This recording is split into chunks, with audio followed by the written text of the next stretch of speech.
Hello students, welcome to MRGN Public School classes. Today we will study our previous chapter in political science. Chapter name is the crisis of democratic order. So our first topic is controversial regarding the emergency. ये जो emergency का time था ये Indian politics में बहुत ही controversial episode था. इस time पे डेमोक्रेसी भी सस्पेंड हो गई थी. शाह कमीशन ने इन्वेस्टिगेशंस भी की थी इमरजेंसी से रिगार्डिंग, और इस टाइम पर लोगों के साथ बहुत गंदा ट्रीट किया गया था, बहुत पावर्स का मिसयूज़ हुआ था. And next topic is was the emergency necessary. Emergency ज़रूरी थी. सो येस, कॉन्स्टिट्यूशन में ऑलरेडी मेंशन है, हमारे कॉन्स्टिट्यूशन में ऑलरेडी मेंशन है कि इंटरनल डिस्टर्बेंस की वजह से हम अपनी कंट्री में इमरजेंसी डिक्लेयर कर सकते हैं.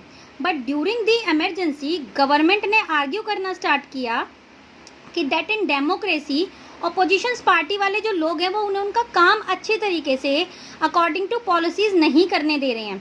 उन्हें क्या फील हो रहा है कि ये प्रोटेस्ट भी कर रहे हैं और ये कलेक्टिव एक्शन भी ले रहे हैं जो कि डेमोक्रेसी के लिए अच्छा नहीं है. अब जो इंदिरा गांधी के सपोर्टर थे उन्होंने भी सेम चीज़ बोली, वो इस चीज़ को कंटिन्यू नहीं करना चाहते थे.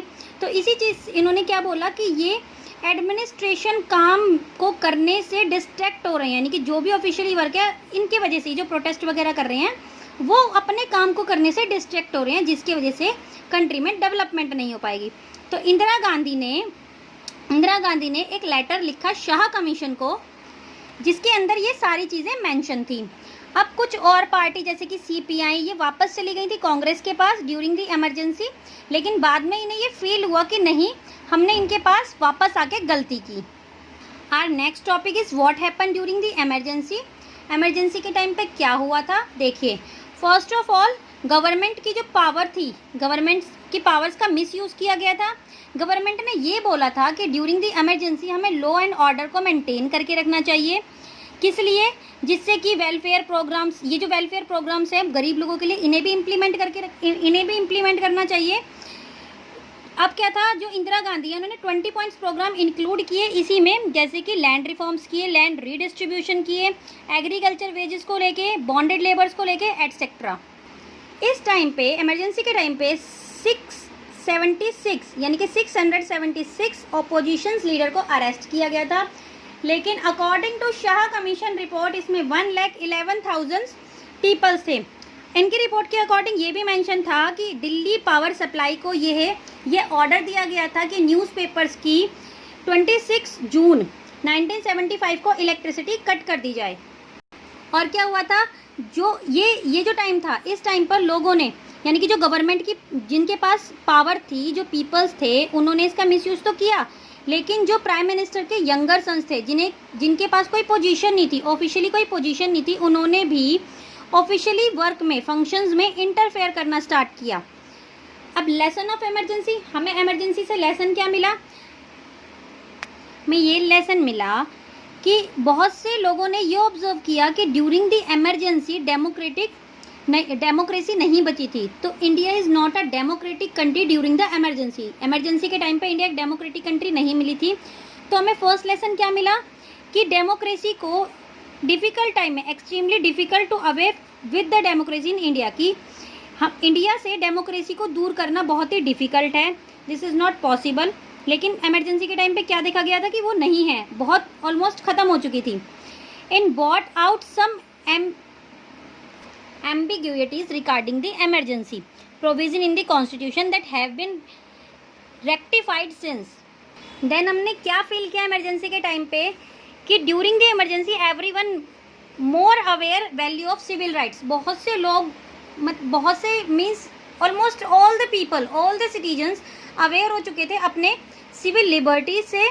Even the court to taken an active role after the emergency in protecting the civil liberties. Even court ने भी एक अच्छा रोल निभाया था इमरजेंसी के बाद कि ये जो सिविल लिबर्टीज़ हैं इन्हें इंडिविजुअली के राइट्स को प्रोटेक्ट करने के लिए. Okay, now see our next topic is politics after the emergency. देखिए इमरजेंसी के बाद क्या हुआ था. लोकसभा के जो इलेक्शंस थे वो दोबारा हेल्ड हुए थे. इन इलेक्शन में कांग्रेस पार्टी जो थी वो उसने अपनी जो पोजीशन थी गवर्नमेंट में उसे लूज़ कर दी थी, वो अपनी पोजीशंस खो चुके थे. अब एक नई पार्टी बनी थी जो कि किसकी लीडरशिप में? जयप्रकाश नारायण की लीडरशिप में बनी थी जनता पार्टी। और इसी पार्टी ने अपनी एक पोजीशन बनाई, रूलिंग पार्टी बनी, लोकसभा में इसने मेजॉरिटी से सीटें जीती, जबकि कांग्रेस पार्टी ने ओनली 150 सीटें जीती, जिनका कैलकुलेशन 35% निकलता है, जबकि जनता पार्टी और उसकी अलायंस वन पार्टियों ने 330 सीट्स 542 में से 330 सीट्स उन्हें मिली, यानी कि इनकी अच्छी मेजॉरिटी रही। और अब पार्टी किसकी बनी, यानी कि गवर्नमेंट किसकी बनी? जनता पार्टी की।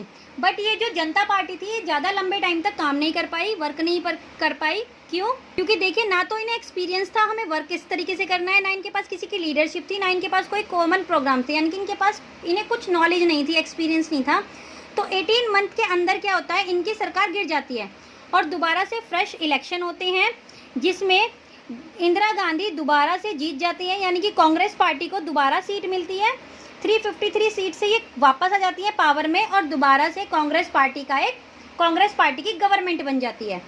तो अब आगे क्या होगा? आगे यही है कि हमने इसमें क्या देखा कि किस तरीके से इंदिरा गांधी को उनकी पोजीशन से रिमूव कर दिया गया, और कुछ टाइम के बाद, मतलब जब वो इलेक्शंस हार गई थी तो कुछ टाइम के बाद वो वापस अपनी पोजीशंस उन्होंने ले ली, दोबारा वो मेजॉरिटी से जीत गई। अब इन्होंने क्या किया, इन्हें लेसन मिला कि अब जो हमें काम करना है वो सारा काम जो हम ऑलरेडी पहले गलतियां कर चुके हैं उन गलतियों को रिमूव करके, यानी कि उन्हें ध्यान में रख के करना है कि हमें वो गलतियां दोबारा से नहीं करनी है।